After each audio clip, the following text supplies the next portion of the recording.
Hello, ndị be anyị ndewonu. Ọ nwanne unu nwaanyị mama egwu eji na-ekwu. Onye na-eme nke ọ na-eme dị mma ya gazie. Onye na-emekwanụ nke na-adịghị mma ya biko kwụsị ka onwe ike dịrị gị mma n'ala nke ndị dị ndụ.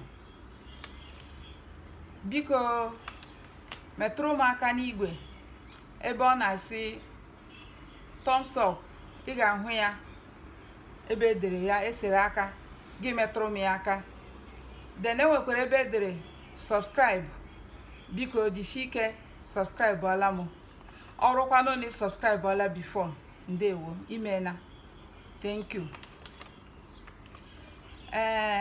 N'ụbọchị taa ihe m ga-achọ ikwu ihe banyere ụmụaka anyị ndị graduate learning na school nakwa ndị ka na-graduate ndị nke nụkwa graduate learning for a long time ma ha enweghị ọrụ. Olileanya dị as long as God lives. So enwere ukwe m chọrọ ikwe iji wee kwado ndị dị otu a ọgba ahụ ume iji gosi ha na oge ka dị, that they should not lose hope. So the song goes thus: atụla egwu dịka m nọnyere. Ọ Jehova na-agwa anyị sị anyị atụla egwu.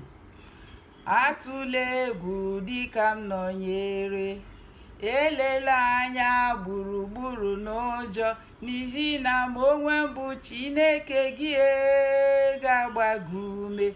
M ga-elede gị anya, m ga-agbakwa gị ume, m ga-ewere aka nri nke ezi omume kwagide gị. Haleluya. So unu anụna ya, gị nwanne nwoke gị nwanne nwaanyị nke nụrụ olu a na chebara ya echiche. Onweghị onye Chineke chefuru, n'ihi na ebumnobi ya nke ọma banyere anyị.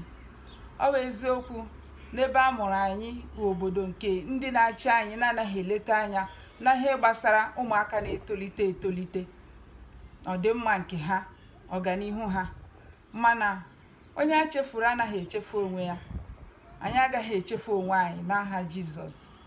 So ihe m chọrọ ikwu ugbu a wụ ka anyị lebatụrụ anya, parents in particular, especially ndị nke ụmụaka ha fụtarala from school.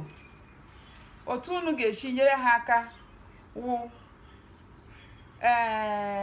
agara m asị, that is what I mean, wụ ka ụmụaka ndị a chọọ ihe ha ga-eme n'ụlọ nke nwere ike ịbara ha uru, ihe dịka farming dị mma. Like in those days when anyị gara school, nwata bido hala school maybe m ugbu akwa ndị nkụzi ga-ajụsi ito ele ihe ị ga-ala ike ime or ị graduate from school, kedu ọnọdụ ị chọrọ ịnọ, kedu ọdị profession ị chọrọ. Ụfọdụ ga-asị na ha ga-awụ doctors, ụfọdụ ga-asị na ha ga-awụ lawyers, ụfọdụ ga-asị na ha ga-awụ teachers and the other professions dị iche iche. Onye ọbụla eselect si ihe ka ọ ga-awụ. Ọtụtụ na-edikpe up n'iwụkwa ihe ahụ ha kwuru ha ga-awụ.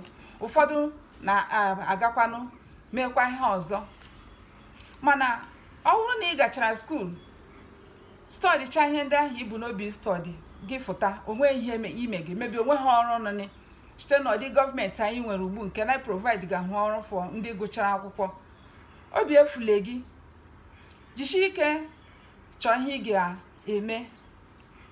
Ọ wụrụ even if it is 6 months, jee mụọ hairdressing, jee mee ihe gbasara electrical work, or even imeji phone or imeji generator. Meanwhile certificate gị ijikwe ya. Ọrụ ndị awụ manual work, ndị awụ ihe ị nwere ike ime iji nyere ndụ gị aka. Ghara ịbịa chemanya nwanne gị nwoke uncle gị nke ahụ nwere ego nwere ike inyere gị aka.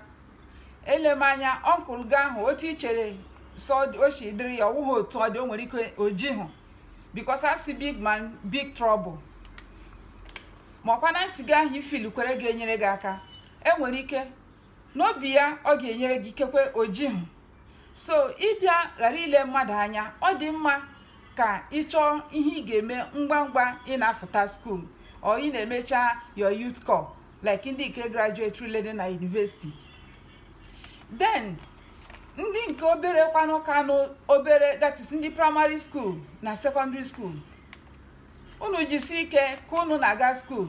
Parents in particular ka m na-ekwu ugbu a, mgbe ahụ ụmụaka nọ primary school, oge holidays ha makwanụ nwata nwere ike lọta school, gị ga buku ha ebe ha ga na-amụ ọrụ aka, ma ọ sewing, ma ọ hairdressing, ma ọ ọrụ aka dị iche iche, kụziele ha ya ka ha nwee ike mara ihe ndị ahụ. Ha na-aga school, ha na-eji oge holidays ha na-amụ ọrụ ndị ahụ. By the time ha ga-agacha school graduate, ya wuru doctors ma lawyers ma whatever ha wụ, before government ha ga-echeme employment from government, ha ga-eji ihe ndị ha ahụkwa wee na-eri nri. Ha mepe shop in a place, desi awụmụ ihe onye dị otu alekwe ihe m na-arụ, onye gafee ya ahụ ya, onye nyidiri ọdị service dị otu ahụ, ya ga-akpọtụrụ onye ahụ, ha ede nọmba ekwentị ha dosa ebe ahụ, ọ ga-enyere ha aka na ndụ. Then mgbe ahụ anyị na-agakwa school, ọtụtụ ụmụaka onweghị onye na-echetasi aga m awụ farmer, because onye ọbụla na-echuzu high. Onweghị onye na-eletu anya na ihe gbasara farming. Na a na-asị that farmers are poor people, but in fact they are not. O dependere level, maybe otu onye ahụ si wee kwalite ihe gbasara farm work. But asị m na farm work dị mma n'obodo ndị mepere emepe, ndị farmers ha na-enwe ego. So it's good you be your own boss than even iche mgbe gọọmenti ga-eme gị employ kwụmagụ ụgwọ. And in fact, ego gọọmenti ga-akwụ gị, gị nọrọ on your own, ị ga-enwe ya ×2, nwekwe your own freedom. Now, onye chọrọ iwu a farmer, Ghana village gị n'ala Igbo, anyị nwerela ala mgbe ọbụla iwu hala nwafọ Igbo, ị nwerela ala ebe nna gị gasị ihe wụ ala nna m ma ala nna m ha, ogodo otu plot ka nnu nwere, were ya otu ahụ malitegodi with that one. Ọ dịkwa na abụọ, ekene dịrị Chukwu, bido sụọ ala ahụ, bụ isi osisi ndị niile ya, because osisi anaghị anabata ihe akụrụ akọ na-emebi ya. Mee ka ihe dịrị bịa ebe ahụ, tilie the land, bido kọma ugbo. Then gị na-akọkwa n'ugbo ahụ kwanụ, before gị bido ga-echeke the kind of plants ị ga-akọ, ka ndị nke ọ ga-awụ within 3 months gị harvest ha, ree ha, na-akọkwa ọzọ. Then o nwekwara ndị nke na-anọ a year and 6 months, ụfọdụ na-anọkwa 2 years before harvest ha, ihe dịka cassava. Gị kọkwa ka ahụ, gị lefuru ya anya ma na-maintain kwa ya, na-ewidi ya ahịhịa. Then ndị nke ga na-enyekwanụ gị ego just like that 3 months or 4 months, ndị nke ahụ ga na-enyekwa gị ego. Gị rụchakwa ya, gị fụta gị dress up, nwe onye ga-ama na ịrụrụ ọrụ ugbo. Ọrụ ugbo amaka, ị na-akụ ose, ị na-akụ ọkwụrụ, ị na-akụ vegetable, water leaf na ihe ndị ahụ na-enye ego ma gị lebara ya ezigbo anya. Ihe gbasakwara na manure, ị ga-echecha ma ga ahụ zụọ artificial manure.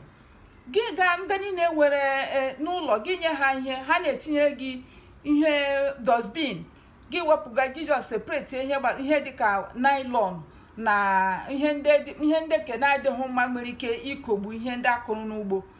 Gị weta manure ndị ahụ, gị edome ha ferment, gị wụọ ha ebe ahụ, ma gị baa ha mmiri ahụ ịbara ha, gị ewuru ya na-efekwa ya n'ugbo gị, ya na-eme ọfụma. Gị nwekwa na ego ịzụrụ fertilizer, gị zụrụkwa na-eme ya. So ọ dị mma ka onye ọbụla leruo anya n'ala, because n'oge ka ugbu a onye eleme gọọmenti agụgboo ya.